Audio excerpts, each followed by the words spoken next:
राधे राधे। अगर आपका जन्म है मघा नक्षत्र का, तो मघा नक्षत्र के जो स्वामी रहते हैं, जो देवता रहते हैं, वास्तु के अकॉर्डिंग मघा नक्षत्र के जो देवता हैं वो हैं पितृ। अगर आपका जन्म मघा नक्षत्र में हुआ है और सबसे बड़ी चीज़ आपका डेट ऑफ बर्थ 4, 13 या 22 है, किसी भी हालत में 4 नंबर से वो रूल कर रहे हैं, आपका जो मेन नंबर है जिसे मूलांक और भाग्यांक कहा जाता है, जिसे हम ड्राइवर नंबर और कंडक्टर नंबर कहते हैं। ड्राइवर नंबर और कंडक्टर नंबर क्या होता है? मूलांक जिस दिन आपका जन्म हुआ है, सपोज दैट आपका जन्म 4 तारीख को हुआ है, 13 तारीख को हुआ है और 22 को हुआ है, इसको हम 2 और 2 4 होते हैं, 3 और 1 4 होते हैं, और 4 और 4 तो सिंपल 4 होता ही है। तो अगर आपका सपोज दैट बर्थ 4 है और जब आपने अपना डेट ऑफ बर्थ कैलकुलेट किया, फिर उसके बाद मंथ कैलकुलेट किया, सपोज दैट अगर 11 है तो 1 और 1 2 आएगा, और 12 है तो 2 और 1 3 आएगा। तो आपने date of birth, date of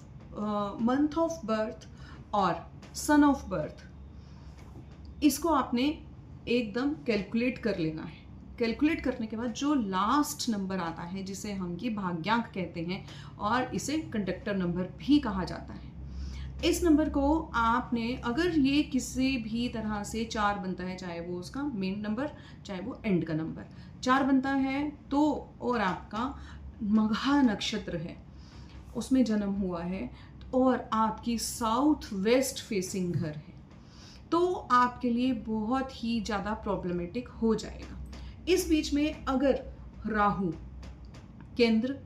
का स्वामी है, केंद्र यानी कि 1, 4, 7 और 10 घरों के अगर स्वामी हैं, वो फिर भी थोड़ा सा आपको बेनिफिट देगा, स्पेशली उसके लिए और उसको भी दिखाना पड़ेगा। अदरवाइज जो साउथ वेस्ट का जोन है, जो उसकी एंट्रेंस है, वो अच्छी नहीं होगी। स्पेशल और स्पेशल कई लोग कहते हैं कि हाँ भाई,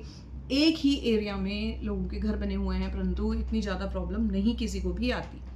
किसी पर्टिकुलर पर्सन को ही वो प्रॉब्लम क्यों आती है। तो वो मैंने आपको जैसे अभी रीज़न बताया है कि केवल वास्तु या केवल जन्म पत्री को ही हम रिकमेंड नहीं करते हैं। इसको अगर घर आपने बनाना है और प्रॉपर ढंग से बनाना है और घर में आपको बिल्कुल भी दिक्कत नहीं आए, तो उसके साथ में जन्म पत्री और वास्तु दोनों को एक साथ में हम लोग लेके चलेंगे तो ही उसको बेनिफिट दे पाएंगे, अदरवाइज हम बेनिफिट नहीं दे पाएंगे, वो वाला बेनिफिट मिलेगा ही नहीं। जब भी आप अपनी जन्म पत्री चेक कराएं तो वास्तु भी चेक कराएं, और अगर वास्तु दिखाते हैं तो अपनी जन्म पत्री को स्पेशली और स्पेशली ज़रूर दिखाना है।